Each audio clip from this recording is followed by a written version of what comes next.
నమస్తే అమ్మా. నమస్తే. ఇప్పుడు ఆంధ్రప్రదేశ్లో ఎలక్షన్స్ ఉన్నాయి, మరి ఏ పార్టీ గవర్నమెంట్ ఫామ్ చేస్తే బాగుంటుంది అనుకుంటున్నారు? వైఎస్ఆర్సీపీ. ఎందుకు వైసీపీ అనుకుంటున్నారు మీరు? యాక్చువల్లీ ఆయన లాస్ట్లో 20 years నుంచి కనిపించిన డెవలప్మెంట్ ఈ 5 yearsలో కనిపించింది. ఏ స్కీమ్స్ కూడా మేబీ అంటారు కదా 100లో ఎవరో 10 మందికి గవర్నమెంట్ స్కీమ్స్ రావడం ఎక్కువ, బట్ ఇప్పుడు 100లో 99 members మోస్ట్ ఆఫ్ ది మెంబర్స్కి స్కీమ్స్ అన్ని అవైలబుల్లో ఉంటున్నాయి. సో ఆయన వస్తేనే కొంచెం డెవలప్మెంట్ అండ్ పోవర్టీ అనేది పోతుందని అనిపిస్తుంది. అంటే ఇప్పుడు బిలో ప్రావర్టీ లైన్ తగ్గిందంటున్నారు, వాస్తవం అనుకుంటున్నారా? అఫ్ కోర్స్ ఖచ్చితంగా. ఒక ఫ్యామిలీలోకి ఎన్ని స్కీమ్స్ వస్తున్నాయి, అమ్మఒడి అని వస్తుంది, వాళ్ళకి రైతు భరోసా దగ్గర నుంచి ఆటోస్ అని ఎన్ని స్కీమ్స్ అని రావట్లేదు. మరి ఉద్యోగ అవకాశాలు కానీ రాజధాని డెవలప్మెంట్స్ ఎలా జరిగాయి అనుకుంటున్నారు జగన్ గారి పరిపాలన?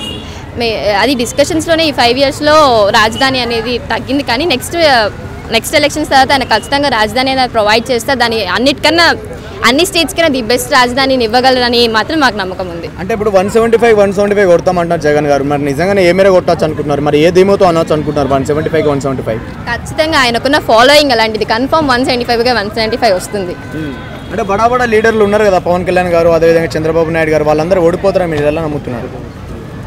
పవన్ కళ్యాణ్ గారికి మూవీ బేస్గా ఫ్యాన్ ఎక్కువ మంది ఉన్నారు, కానీ ఎలక్షన్స్ అనేది పాలిటిక్స్ అనేది మూవీస్కి చాలా డిఫరెన్స్ ఉంటుంది. మేబీ ఆయన అంటారు కదా మూవీస్లో ఉండే ఫాలోయింగ్ చూసి ఖచ్చితంగా పాలిటిక్స్లో వస్తారనుకుంటున్నారు, కానీ అంత లేదు. ఈవెన్ మా క్లాస్లో పిఎస్పీకే ఫ్యాన్స్ అంటే పడి చచ్చిపోయే వాళ్ళు ఉన్నారు, బట్ ఎలక్షన్స్కి వచ్చేసరికి వాళ్ళు పార్టీ చేంజ్.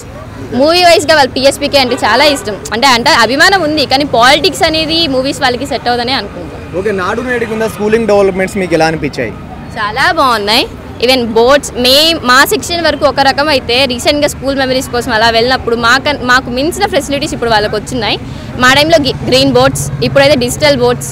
మొత్తం మేమైతే ఒక డిజిటల్ క్లాస్ కోసం ట్యాబ్స్ తెచ్చుకొని చాలా నానా తిప్పలు పడేవాళ్ళం, బట్ ఇప్పుడు ప్రతి క్లాస్ వాళ్ళకి ఆ స్క్రీన్ మీద 2 classes ప్రొవైడ్ చేస్తే హాఫ్ మొత్తం స్క్రీన్ మీద ఇచ్చి తర్వాత నోట్స్ కూడా స్క్రీన్లో ప్రొవైడ్ చేసి చాలా డెవలప్మెంట్ కింద ఉంది. మేబీ ప్రైవేట్ స్కూల్స్ కన్నా గవర్నమెంట్ స్కూల్స్ ది బెస్ట్ ఇస్తారు ఇప్పుడు. అంటే ఇప్పుడు నాడు నేడు కింద పిల్లలు చాలా బ్రహ్మాండంగా ఇంగ్లీష్ మాట్లాడుతున్నారు అంటున్నారు కదా, సో నిజంగానే మాట్లాడుతున్నారు అనుకుంటున్నారు, మీరు చూసారా? Of course I'm a government school student. Okay, మీరు గవర్నమెంట్ స్కూల్లో చదివారా మీరు? ఎస్. ఫ్యూ వర్డ్స్ మాట్లాడతారా జగన్ గురించి ఇంగ్లీష్లో? Of course he is a philanthropist, no one can beat him. Okay అమ్మ, ఇప్పుడు జగన్ గారిపై రాయదాడి జరిగింది, సో దాన్ని మీరు ఎలా చూస్తున్నారు? చాలా మంది పొలిటికల్ స్టంట్ అంటున్నారు, కోడికత్తి డ్రామా అంటున్నారు, అది మాట్లాడుతున్నారు, సో దాని మీద మీ రెస్పాన్స్? యాక్చువల్లీ దాడి జరిగిందని వాళ్ళే ప్రొవైడ్ చేశారు. ఒక విజువల్స్ అనేది వీడియోలో వచ్చినప్పుడు అది ఫేక్ అని మనం అనలేం. అది దాడి ఎవరు చేశారనేది అక్కడ ఉన్న వాళ్ళు ఇన్వెస్టిగేట్ చేస్తారు కదా కన్ఫర్మ్, సో మేబీ అది రియల్ అనే అంటాం. అంటే ఇప్పుడు జగన్ గారు ఏవైతే మేనిఫెస్టో ఇచ్చారో తర్వాత చంద్రబాబు నాయుడు అంటే ఇప్పుడు కూటమి ఇచ్చింది కదా, సో ఆ కూటమి ఇచ్చిన మేనిఫెస్టోకి బీజేపీ తిరస్కరించింది, సో దాన్ని మీరు ఎలా చూస్తున్నారు? బీజేపీ యాక్చువల్లీ ఆమె ముస్లిం, బీజేపీ ముస్లిమ్స్ని అసలు ఈరోజు కూడా ఒక స్టేట్మెంట్ చూసాను నేను నెట్లో, మేబీ ఆయన ఉన్నంత వరకు ముస్లిమ్స్కి ఎలాంటి పర్టికులర్ రిజర్వేషన్ అనేది ఉండదని కూడా ఆయన ఇచ్చారు. యాక్చువల్లీ బీజేపీకి మేమంత సపోర్ట్ కాదు. అంటే ఇప్పుడు దానికి వీళ్ళు ఏవైతే పథకాలు పెట్టారో ఆ సూపర్ 6 అని చంద్రబాబు నాయుడు గారు, సో దాన్ని వ్యతిరేకించారు కదా, అంటే వాళ్ళు మేము దీనికి సపోర్ట్ చేయమంటున్నారు కదా, సో మీకు ఎలా అనిపించింది? అంటే వాళ్ళు కూటమిలో ఉండి గినంగా ఆ పథకాలను తిరస్కరించారు, సో దాన్ని మీరు ఎలా చూస్తున్నారు? వాళ్ళకే ఒక యూనిటీ లేనప్పుడు వైఎస్ఆర్సీపీ మీద ఎలా డిపెండ్ అవుతారు? సో కన్ఫర్మ్ వైఎస్ఆర్ఏ వస్తుంది. సో వైఎస్ఆర్సీపీ ఇచ్చిన ఇప్పుడు ఏవైతే కొత్త పథకాలు ఉన్నాయో, ఇప్పుడు ఇంటింటికి డాక్టర్ తీసుకొస్తామన్నారు, వాలంటీర్ వ్యవస్థ లాగానే ఒక ఊరికి ఒక గ్రామానికి ఒక డాక్టర్ ఇస్తామన్నారు, సో అదే మాదిరిగా నిజంగానే చేయబోతున్నారా అనుకుంటున్నారా మీరు? కన్ఫర్మ్ ఇప్పటివరకు వాలంటీర్స్ దగ్గర నుంచి, యాక్చువల్లీ డాక్టర్స్ కాకపోయినా నర్సెస్ దగ్గర నుంచి ప్రతి ఒక్కరు హౌసెస్కి వచ్చి విజిటింగ్కి వస్తున్నారు, ఎవరికి ఏ ప్రాబ్లమ్స్ ఉన్నాయో తెలుసుకుని వాళ్ళకి ట్రీట్మెంట్ కూడా ఇప్పిస్తున్నారు. ఇంకా రాబోయే రోజుల్లో డాక్టర్స్ రావడంలో షాక్ ఏం లేదు కదా. సంపూర్ణ మద్యపాన నిషేధం చేస్తామన్నారు, నిజంగానే చేయలేదు, కానీ సంపూర్ణ మద్యం తాగి చాలా మంది చనిపోతున్నారు, స్పిరిట్ ఎక్కువ అంటున్నారు కదా, సో ఏమైనా వాస్తవం అనుకుంటున్నారు? Actually alcohol is very dangerous. Alcohol అది మంచిదైనా కల్తీ అయినా ఏది తాగినా అది ఎప్పటికైనా డేంజరే. సో అది ఆల్కహాల్ వల్ల కూడా వాళ్ళు చనిపోవచ్చు కదా, అది కల్తీ అనే ఎందుకు అనుకోవాలి?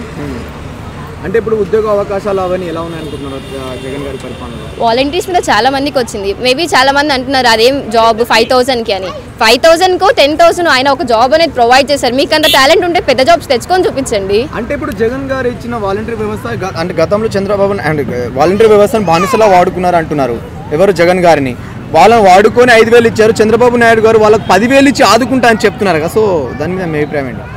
ఒకప్పుడు 5,000కే అదే జాబ్ని అంటే రిస్ట్రిక్షన్ చెప్పిన ఆయన ఇప్పుడు అదే జాబ్కి 10,000 ఇస్తాను ఎలా అన్నాడో ఆయనకే తెలియాలి.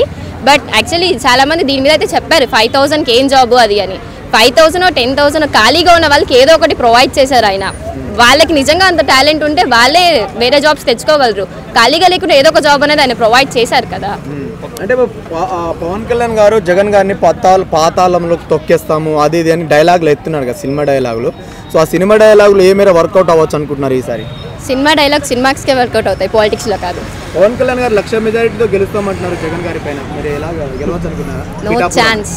No chance. జగన్ గారు పథకాలను పెట్టినప్పుడు రాష్ట్ర రాజధాని నిర్మించడం పైన పెట్టలేదని ప్రతిపక్షాలు అంటున్నారు. దానిపైన మీ ఒపీనియన్ ఏంటంటే?